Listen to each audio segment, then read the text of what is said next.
Here's my Ray Bradbury poem.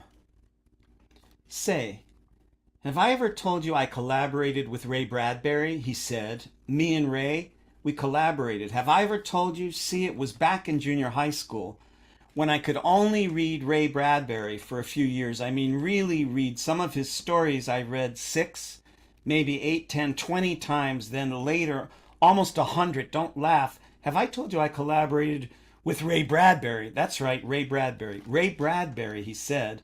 From reading some stories 280 times, you get the right. Don't you get the right to say you collaborated? I'm serious as a heart attack. He said he collaborated with Ray Bradbury. Well, really, I said it. See, I am the he in this poem. And really, I did read some stories 20,000 times. But writers, often play the unreliable narrator. So when I say he, I mean me. But when I say these tales went into my blood, through my blood 100,000 times, you can believe.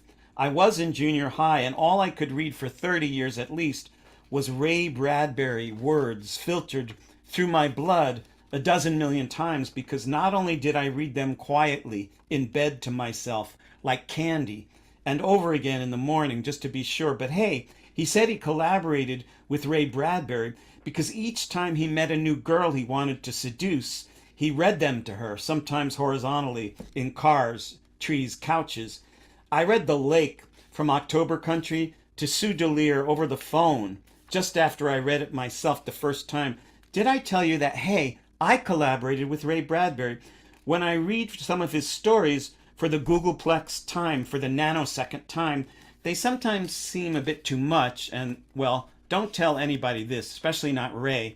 But even though I collaborated with Ray Bradbury, I sometimes edit his stories I read in mid-sentence in order to get to the meat of it, which can take Ray a month of Sundays sometimes. And anyway, did I tell you that, hey, I found this really cool thing in The Crowd, where Bradbury describes a collision between a truck and a cream-colored Cadillac.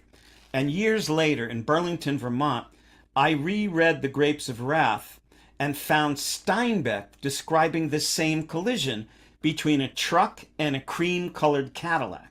Can you believe it? So I wrote Ray Bradbury, care of his publisher, never expecting to be answered, and don't you know, 2 weeks later, got this reply. Dear Mark Borax, thanks for your fine letter. I'll go check Steinbeck. I read Grapes of Wrath traveling west on a Greyhound bus in July 1939. Maybe it stuck with me. I was 19, coming back from the New York World's Fair. Good wishes to you. Yours, Ray Bradbury. Ray Bradbury. Ray Bradbury. He said stuck. It stuck. He said stuck. Maybe it stuck. I really like the sound of that. One writer talking to another. Stuck. I mean, how long could he afford to take time out from his busy writer life, writing infinitudinal Googleplexian amount of stories, to say stuck, stuck, stuck? Well, a couple years later, I found myself writing comic books for Marvel and DC, and met this comic book guy who'd started the San Diego Comic-Con. This guy, Shel Dorf, said he was friends with Ray Bradbury. Oh my God, I couldn't believe it. When Shel called me a few months later one night when I lived in Berkeley and said, if you can hop on the morning bus to LA, you can meet Ray at his house. And I stayed up all night adapting one of his stories to comics and then hopped on the bus.